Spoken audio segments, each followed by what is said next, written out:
So Amram, we're now into the third seal. Third seal. And here we find the Lamb opening the third seal. Revelation chapter 6, verse 5 and 6. Third seal, right. So it's a very mysterious seal again. But remember, John wrote it down. It was in symbols. But now we have the seventh angel revealing it unto us. So we have the black horse. We have the balances. And look at what Brother Branham said on the third seal. He said, this morning early, the Holy Spirit came to where I was. I seen this other seal open up. So the Holy Spirit revealed his third seal to Brother Branham. Then he came down to Branham Tabernacle and he preached it for us. And now we have it on tape and we're hearing it today. It's still being revealed today. Now, the third beast that went out from the devil was this black horse. The black horse, correct. That's right. Now, here is the mystery of the black horse as God revealed it to Brother Branham.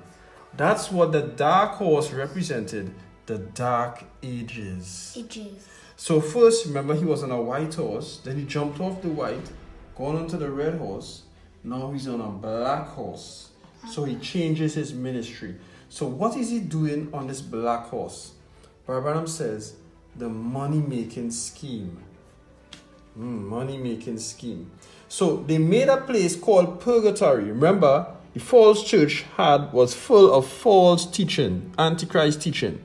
And this was one of them, a place called purgatory. That's not anywhere in the Bible. Because Branham says that's a dogma. A dogma is something added. It's not scriptural. They began charging for prayers, novenas, that's not scriptural. And they were stripping his subjects of their money. Where's the money? They were capturing the wealth of the world. The church taken your property over, and in order for the dogma to prevail, they cast out the word and destroyed the Bibles. That's right. So only the priest would have the Bible. The regular man or family won't have any Bibles. So what did God do? What did God do to combat this evil thing that was going on here? Now, the next thing went out to combat that was a beast with the face of a man. Smart, educated, shrewd, fine, anointed with that spirit of that day. He went to combat him with the cunningness of God's wisdom with him. That was the age of the Reformation. Martin Luther, John Wesley. Now look at this. Now God said, God put a spirit of wisdom upon man to understand that's wrong. Now one of the first reformers was, who's this? Luther, Martin Luther. And remember when we did the church ages, what Brother Branham told us about Martin Luther? October the 31st, 1570 A.D., when Martin Luther nailed his 95th thesis on the church door at Wittenberg, Wittenberg, Wittenberg, Germany. From that date, the Reformation set in. The fire began to fly. Now, Luther loved the Bible. He loved the Bible, and he not only wanted it for himself, but he wanted everybody to have it and to live by it.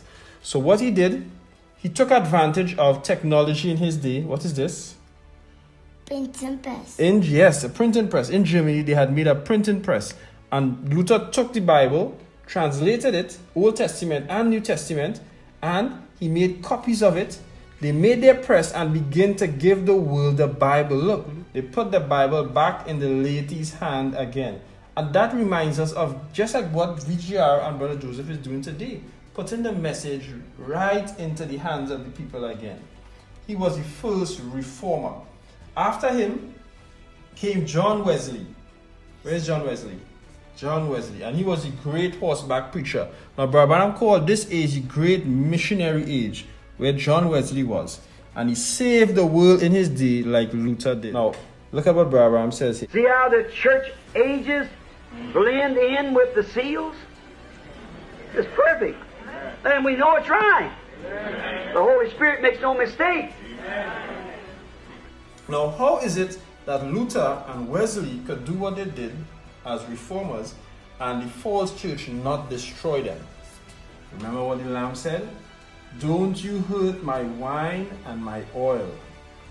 You keep your hands off of them. They know my word of promise. They're anointed with my oil. Don't go trying to messing them up. So they couldn't mess up Luther or Wesley or the Reformers. So because they had the oil, Holy Spirit, plus wine, stimulation, and that gives you stimulation by revelation. And that's what they had. That's what Brother Branham had, stimulation by revelation. And that's what we have. We have stimulation by revelation. And the only way you could get stimulation by revelation is by pressing play. That's the only way we could get that stimulation.